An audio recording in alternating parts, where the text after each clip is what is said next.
स्वागत है Frooti story world में, जहां कहानियों का जादू जिंदा होता है। हम लाते हैं रोमांचक, रहस्यमयी और मज़ेदार कहानियां जो बच्चों और बड़ों दोनों को पसंद आएंगी। हर कहानी में होगा नया रोमांच, नए किरदार और दिलचस्प ट्विस्ट जो आपको आखिरी तक बांधे रखेंगे। अगर आपको डरावनी, मज़ेदार और सीख देने वाली कहानियां पसंद हैं, तो हमारे चैनल को सब्सक्राइब करें और कहानी की इस जादुई दुनिया का हिस्सा बने। फ्रूटी स्टोरी वर्ल्ड, जहां हर कहानी के पीछे छुपा है एक नया रहस्य। Subscribe now and enjoy magical stories. चलिए कहानी शुरू करते हैं। ये एक रहस्य में चूड़ी वाले की कहानी है। रात के सन्नाटे में कुछ दोस्तों की हल्की फुल्की बातें चल रही थीं, जब अचानक एक अजीब सी दस्तक सुनाई दी। गांव के एक कोने में एक पुरानी दुकान थी जो सिर्फ रात के समय खुलती थी। कहते हैं कि उस दुकान का मालिक एक चूड़ी वाला था जो केवल अंधेरी रातों में चूड़ियां बेचने आता था। लोग उससे मिलने से डरते थे क्योंकि जो भी उसकी चूड़ियां पहनता उसके साथ अजीब हादसे होने लगते। गांव की एक लड़की नेहा, जो रहस्य और रोमांच की शौकीन थी, उसने ठान लिया कि वह उस चूड़ी वाले से मिलकर इस रहस्य को सुलझाएगी। एक रात जब चांद अधूरा था और हवा तेज चल रही थी, नेहा उस दुकान के सामने खड़ी हो गई। धीरे से दुकान का पर्दा हटा और एक दुबला पतला बूढ़ा आदमी सामने आया। उसकी आंखों में एक अजीब सी चमक थी। चूड़ियां लोगे बेटी? ये चूड़ियां बड़े कमाल की हैं, उसने कहा। नेहा ने एक सेट चूड़ियां उठाई। जैसे ही उसने उन्हें पहना, उसके मन में अजीब सी घबराहट होने लगी। उसके सपने अजीब हो गए, जैसे कोई उससे बात कर रहा हो पर सामने कोई न हो। एक रात उसने अपने सपने में देखा कि एक औरत सफेद कपड़ों में उससे कुछ कहने की कोशिश कर रही है, पर उसकी आवाज सुनाई नहीं दे रही। जब नेहा ने इस बात का जिक्र अपनी दादी से किया तो उनके चेहरे का रंग उड़ गया। दादी ने कहा, ये चूड़ी वाला जो है, ये सिर्फ एक बेचने वाला नहीं है, इसका एक पूरा इतिहास है। कहते हैं कि सालों पहले एक औरत थी जिसे चूड़ी वाला बहुत चाहता था, पर उस औरत की शादी किसी और से हो गई। एक दिन उसके पति ने गुस्से में आकर उसे मार दिया। उसकी आत्मा आज भी इंसाफ मांगती है। ये चूड़ियां जो तुमने पहनी हैं, ये उसी की यादगार हैं। नेहा की रातों की नींद उड़ गई। अब उसे इस राज को सुलझाना ही था। क्या सच में उस औरत की आत्मा वहां थी? क्या चूड़ी वाला उससे मिलना चाहता था? एक रात नेहा ने ठान लिया कि वह दुकान के अंदर जाकर देखेगी कि वहां क्या हो रहा है। रात के 12 बजे, जब पूरा गांव सो रहा था, नेहा चुपके से दुकान के अंदर चली गई।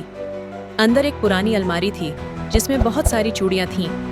हर एक चूड़ी अलग चमक रख रही थी। जैसे ही नेहा ने अलमारी का दरवाजा खोला, एक तेज हवा का झोंका आया और सारी चूड़ियां जमीन पर गिर गईं। अचानक एक आवाज आई, मुझे इंसाफ चाहिए।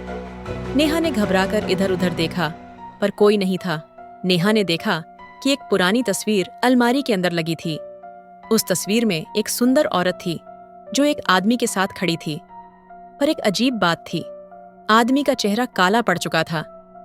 जैसे ही नेहा ने तस्वीर को हाथ लगाया, एक औरत की चीख की आवाज सुनाई दी। नेहा ने घबराकर पीछे देखा, पर वहां कोई नहीं था। तभी उसने देखा कि एक परछाई धीरे धीरे उसकी तरफ बढ़ रही है। नेहा ने घबराते हुए तस्वीर वापस रख दी और पीछे हटी। उसने सोचा कि शायद उसे उस चूड़ी वाले से मिलना ही पड़ेगा ताकि सच का पता चले। अगले दिन नेहा वापस उस दुकान पर गई और चूड़ी वाले से पूछा, ये तस्वीर किसकी है? चूड़ी वाले के चेहरे का रंग उड़ गया। उसने धीरे से कहा, ये मेरी पत्नी थी जिसे मैंने अपने हाथों से मार दिया था। नेहा का दिल तेज धड़कने लगा। क्या चूड़ी वाला सच में एक हत्यारा था? क्या उसकी पत्नी की आत्मा आज भी उससे इंसाफ मांग रही थी? नेहा को अब इस रहस्य का सच जानना ही था। नेहा दुकान से बाहर आ चुकी थी, लेकिन उसके हाथों की चूड़ियां अब भी हल्के हल्के चमक रही थीं। घर पहुंचते ही उसने फिर वही अजीब सपने देखना शुरू कर दिया। इस बार सपने में वही सफेद कपड़ों वाली औरत दिखी, लेकिन अब उसकी आंखों में आंसू थे। मुझे बचाओ, मुझे इंसाफ दिलाओ, वह दर्द भरी आवाज में कह रही थी। नेहा घबरा कर उठी और देखा कि उसके कमरे की खिड़की अपने आप खुल चुकी थी।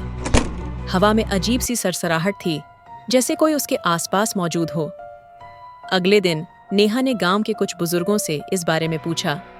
पहले तो वे चुप रहे, लेकिन जब नेहा ने जिद की तो एक बूढ़ी महिला ने कांपते हुए कहा, जो तुम जानना चाहती हो वो बहुत खतरनाक है बिटिया। इस चूड़ी वाले का भूत अब भी जिंदा है। उसकी आत्मा ने उस दुकान को बांध रखा है और जो भी उसकी चूड़ियां पहनता है वो उस रहस्य का हिस्सा बन जाता है। नेहा के रोंगटे खड़े हो गए। इसका मतलब मैं भी उस आत्मा के जाल में फंस चुकी हूँ? बुजुर्गों ने सहमति में सिर हिला दिया। अब नेहा को अपनी सुरक्षा खुद करनी थी। उस रात नेहा ने जैसे ही आंखें बंद कीं, एक भयानक सपना देखा। इस बार वह खुद उस चूड़ी की दुकान के अंदर थी। चारों तरफ हजारों चूड़ियां चमक रही थीं और हर चूड़ी से किसी महिला की कराहती हुई आवाज आ रही थी। तभी अचानक एक जोड़ी सफेद हाथ उसकी ओर बढ़ी और उसकी कलाई को कसकर पकड़ लिया। नेहा चीख पड़ी और जाग गई, लेकिन उसकी कलाई पर किसी के पंजों के निशान थे।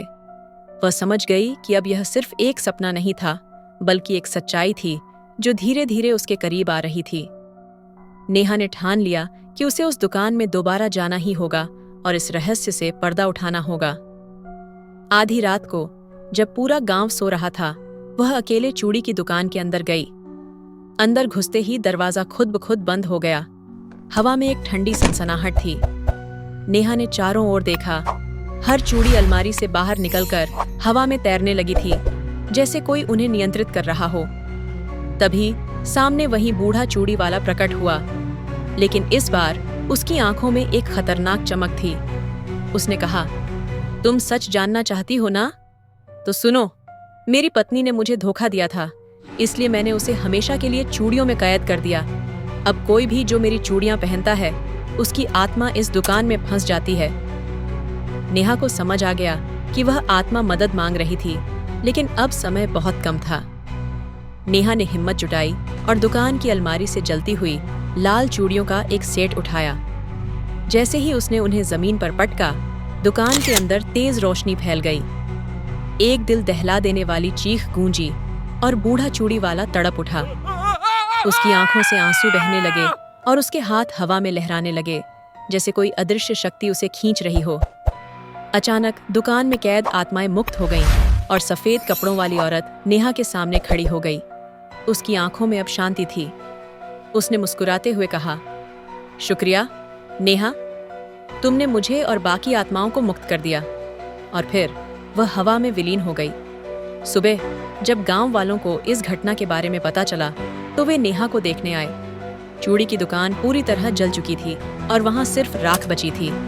नेहा जानती थी कि अब वह दुकान फिर कभी नहीं खुलेगी, लेकिन उसके मन में एक सवाल था, क्या सच में शाप खत्म हो गया या कहीं कोई और रहस्य अभी भी बाकी है?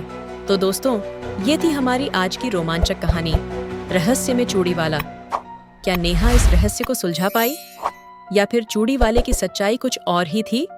ये जानने के लिए हमारे अगले एपिसोड का इंतजार करें।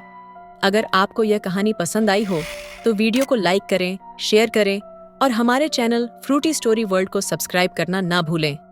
आपकी एक सब्सक्राइब हमें और भी शानदार कहानियां बनाने के लिए प्रेरित करती है। नीचे कमेंट करके बताइए कि आपको इस कहानी में सबसे डरावना पल कौन सा लगा, और अगर आप किसी नई कहानी की डिमांड करना चाहते हैं तो वो भी हमें जरूर बताएं। मिलते हैं अगली रोमांचक और रहस्यमयी कहानी में। तब तक के लिए अलविदा।